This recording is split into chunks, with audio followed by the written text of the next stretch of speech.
बच्चों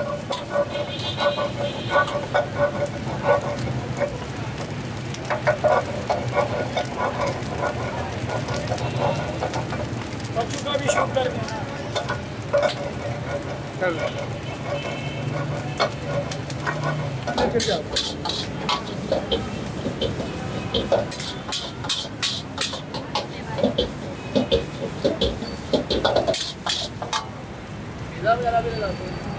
वो नान पिज़्ज़ा लगाते हैं वो वाला क्या रेट है?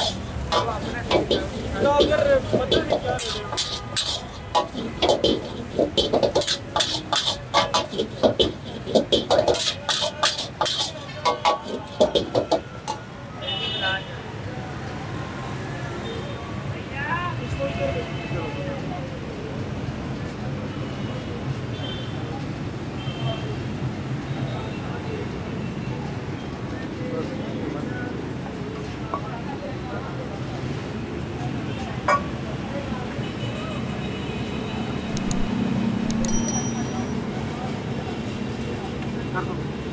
कर देना।